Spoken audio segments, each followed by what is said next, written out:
So, hello guys, what's up? It's me again, Alicia nyo, at nagbabalik ulit para sa ating panibagong video. Alam nyo ba mga minamahal na pinagpipiestahan? Hindi lang sa bukod sa pinagpipiestahan na talagang pinagtatawanan ng buong social media itong si Vice President Sara Duterte. Hindi ba naman talaga pinag-iisipan ni Sara yung kanyang kinikilos? Hindi talaga eh. Imagine na, ginawa na ng tatay mo, tinugtog na ng tatay mo, tutugtugin mo pa. Sawa na po ang Pilipino na makakita ng traditional trapo na politician. Tapos ngayon, uulitin mo pa? Hindi ka man lang nag-iisip? Ano ba naman yan, VP? So sa mga hindi po nakakaalam mga minamahala, for the context tayo, di ba itong si former President Duterte, ang gusto niyang i-brand sa kanya, yung ipakita ng mamamayang Pilipino, yung parang pinakaama ng bansang Pilipinas. Yung mahilig sa magmura, brand niya na yun mga minamahal, at yung nagpapakita siya ng photos na makamasa. Yung maka-Pilipino na picture, 'di ba natatandaan nyo kapag nagbe-birthday itong si former President Duterte, ano yung ginagawa niya? Sige nga, ano yung ginagawa ni former President Duterte kapag nagbe-birthday siya? Napakasimple. Nakasya parang isa, dalawa lang yung handa, 2 putahe or 3 putahe lang. As in, very simple lang talaga mga minamahal kung mag-birthday itong si former President Duterte. Yun lang yung ipinapakita at ipinopost sa social media at yun lang din po yung kumakalat sa internet na, ay, ang bait naman ni Tatay Digong kahit presidente ng bansang Pilipinas, yung handa is 2, 3 lang, talagang napaka-generous ng ating ng ating presidente, talagang maka-Pilipino, talagang nararamdaman niya yung pintig ng Pilipino. Di ba ganon? Itong si Digong yung kumakain sa karinderya para masabi talaga na makamasa siya, para masabi na maka-Pilipino itong si former President Duterte.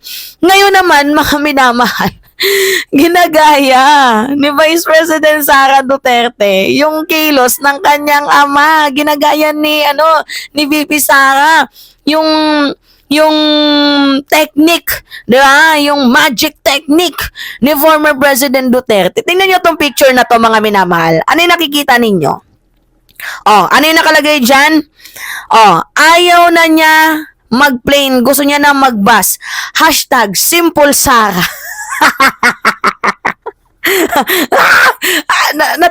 Natatawa talaga ako nung nakita ko tong picture na to. At tingnan niyo yung react mga minamahal. Umabot ng 6,000 at mayroon pong 163 shares. Pinagtawanan si Vice President Sara Duterte kasi hindi naman talaga kapanipaniwala na nagbabas itong si VP Sara. Imagine nyo gusto niya siya yung gumamit ng presidential chopper ng ating presidente. At sa mga hindi din po nakakaalam, si Sara Duterte nagpaulan din yan kasama yung Vice Presidential Security Group. 'Di ba yung VPSPG niya? 'Di ba? Parehas, sabay silang nagpaulan. Alam ko, pinakita ko sa inyo yung photos na yun, di ba? Yung para masabi itong si Sara Duterte ay maka-Pilipino, nagpaulan siya.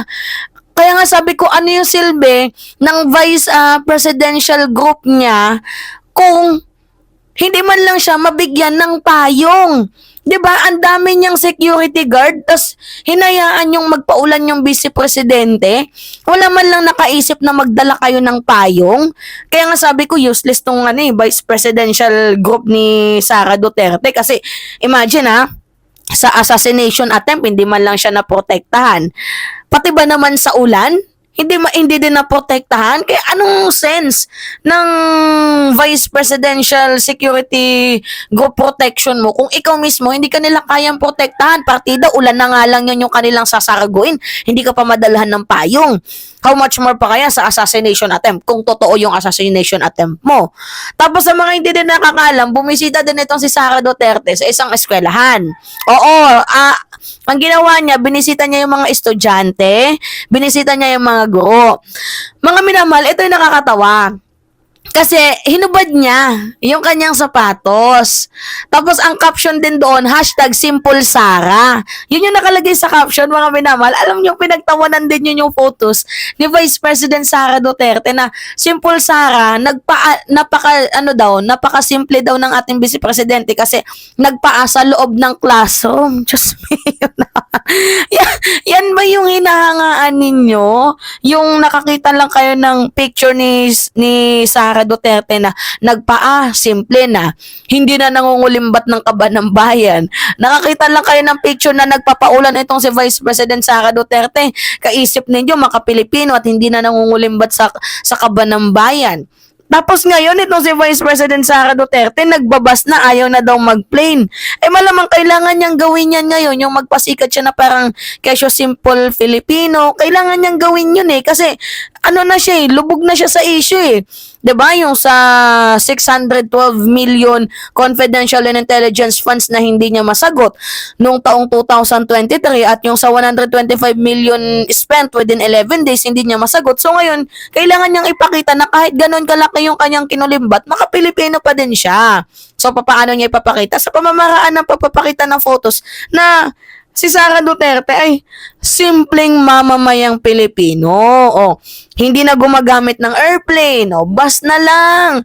Pero nanonood ng concert doon sa Germany habang binabagyo tayo. Kaya nga, ewan ko ba ginagawang patron, mga minamahal, ng mga DDS, itong si Vice President Sara Duterte, yan po yung aking napapansin. Yung parang sinasamba siya. Imagine nyo may photos din dito si Sara Duterte na linggo nagsisimba siya. Oo, nasaan na ba yun yung picture ni Sara Duterte? Linggo nagsisimba. Hanapin ko nga. Alam ko nakita nyo yun Ito, pakita ko sa inyo mga minamahal. Nagsisimba.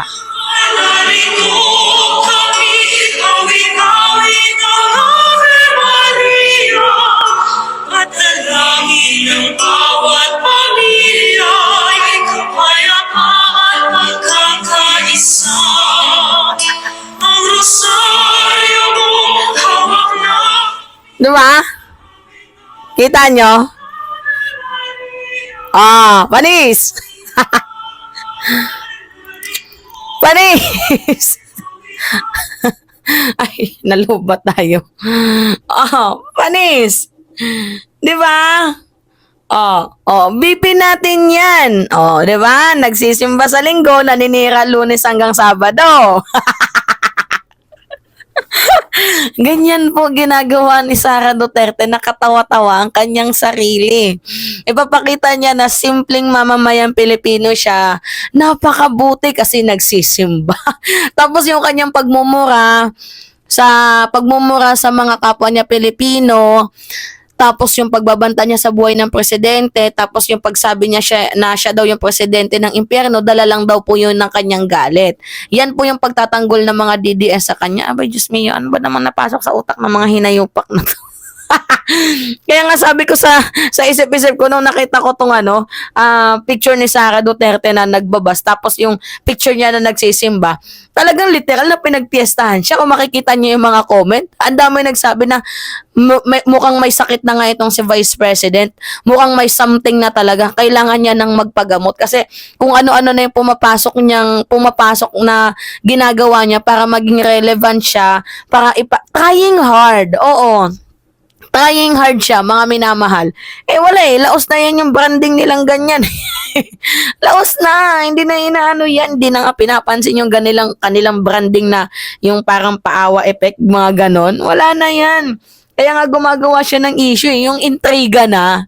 'Di ba? Kasi hindi na nila madala sa mga picture-picture, kaya ang ginagawa nila, naninira na. Ganun silang katitindi. Diba? So anyway, mga minamahal kayo, ano yung masasabi ninyo? It's me again, si Alicia nyo, at nagbabalik ulit para sa ating panibagong video.